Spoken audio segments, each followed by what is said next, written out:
This is part 2 of the clutch replacement on the 2006 Acura TL. So far, what we've done is we've got all the stuff from the top removed, and we've got the exhaust off, and we're in the middle of taking the suspension apart so that we can start to lower the subframe. So in this part, we should be able to get the subframe and transmission lowered.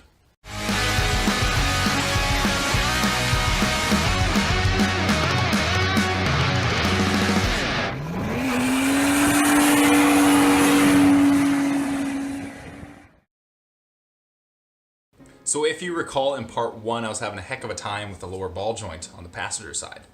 But I guess the ball joint fairies were here overnight because it's now loose. I don't know how that happened. Must have been when I was prying it. Or like I said, the ball joint fairies. So I went to remove this nut here and I noticed that the whole ball joint was spinning. And I figured, if the ball joint's spinning, mustn't it be loose? And it is. So now the issue is that I have this nut on here and I can't get it off, so I'm still stuck, but yeah, I just have to get that nut off and then I'm golden. So now that that battle is done, I have all the suspension parts at the bottom all taken off and the subframe is free to go from there. So what I need to do now is remove the drive shafts. And so I'm gonna have a problem on the passenger side because the axle nut is stuck. So I'm hoping I can just shove the axle out, like pull it out from the transmission, kind of shove it out of the way so that it's not in the way when we try to lower everything. And the driver's side I can take out. So I'm gonna go take out the axles now. And the transmission fluid is already drained, so I shouldn't have any fluid leaking out of the axle holes. So once the axles are out, next step is motor and transmission mount bolts. There's some subframe bolts, and then the bolts that hold the transmission onto the motor. And also the power steering pressure switch sensor connector or something. There's one electrical connector that I have to take off. And that's about it. So we're under the car now, and here are both the drive shafts. So this is the driver's side, and pretty much I just have to go in here with a pry bar and shove that out, and that'll come out. The passenger side's a little different because we use what's called an intermediate shaft. So what I gotta do first is pop this joint out because it should separate right here. So I hammer this that way and that should pull that drive shaft out. And then once I'm done that, I need to remove this intermediate shaft. And so there's 3 bolts up here that bolted onto the side of the block. Once those are undone, I should be able to just pull this out of the differential and Bob's your uncle. So I'm gonna do that. I can't really get any good footage of it because the angles aren't very good, so I'm just gonna go ahead and do it. We're back under the car, and as you can see, both drive shafts are out of the differential. I got the intermediate shaft out. You can see there's the 3 bolt holes in the side of the block that it gets bolted to, and so I've got this one kind of, because I couldn't get that axle nut off, I've got it hung up here, and that'll be out of the way, and the driver's side is out. So we are good to go on to the next step. And the next step, according to the service manual, as you can see, is to remove some mounting bolts. So what I'm gonna have to do now, I believe, is support the engine. So there's this one step back here that I didn't do, which I'll have to go back and do. And that is the transmission mount bracket. And then I start going to the motor mounts and engine mounts. I got the power steering pressure switch disconnected already. And after that, we go ahead and start removing mounts. Now I'm not going to show you all the mounts and the bolts that I'm taking out because it's really not interesting, and if you have a service manual and you're doing this yourself, then you should be able to just follow the service manual and get all the mounts and bolts disconnected. So I'm just going to get to it and I'll catch you up with a few progress updates, and then after that we will lower the subframe. Okay, progress update. I have my contraption set up. So this is what I'm going to use to lower the subframe. I have 2 hydraulic bottle jacks on each side with a 2x4 that runs the length of the subframe. And then I have these just in case jacks at the front and the back, the small ones, just in case this thing wobbles and wants to fall.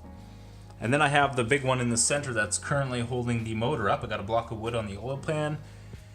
So there's that side of the motor being held up there, and on the other side there is a motor mount. So that should be supported And then there's a jack stand in the back still holding the exhaust up. So it is Jack City down here, and I am about to lower the subframe. So I just need to disconnect, I think there's 8 bolts. So in each corner of the subframe, there is a bracket I will show you.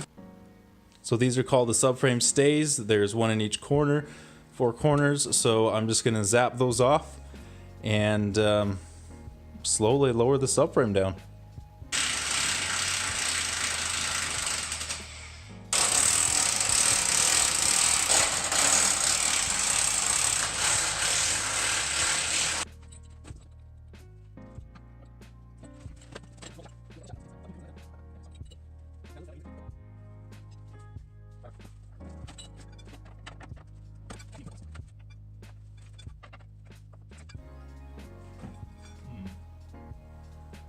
So I was wondering why the subframe wasn't coming down, and there's this mid-subframe mount here that I took off on the other side, but I didn't know this side had one too, so I got to take that off, and then the subframe should come loose.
So the subframe is dropped and I moved it off to the side here. So there's a little bit of work I'm gonna have to do.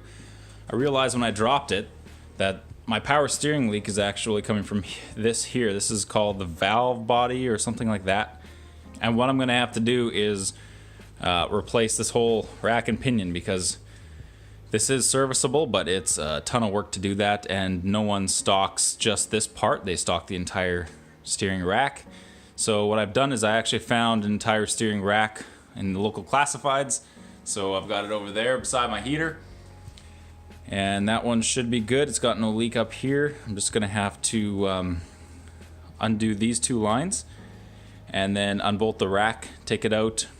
And I will also have to replace the outer tie rod ends, because when the guy removed those from his car, he used the threading down there to hammer it out of the way, and it ended up bending the threads, and it's not going to screw in very nicely. So I'm going to replace the outer tie rods with the good ones that I have from this rack, and then put that rack in here.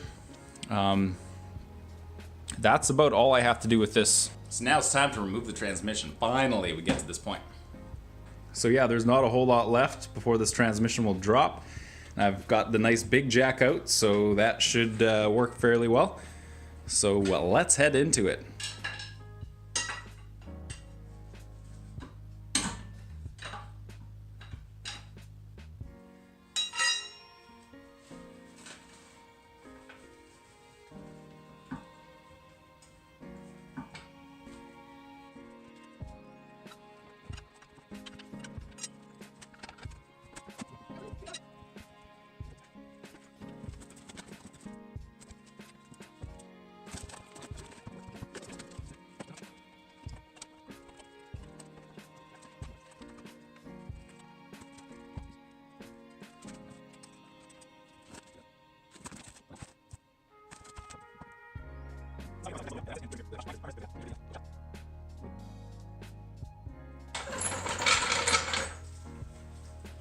So there we go, transmission is out, and the next step is to replace a few seals and different things like that.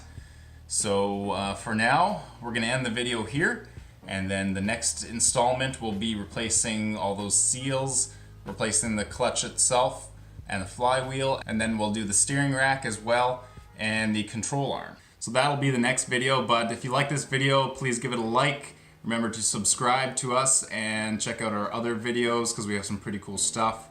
We're building some pretty cool cars right now. They pretty much all happen to be Hondas, but whatever, Honda's life, right? So check those out, and we'll see you in the next video.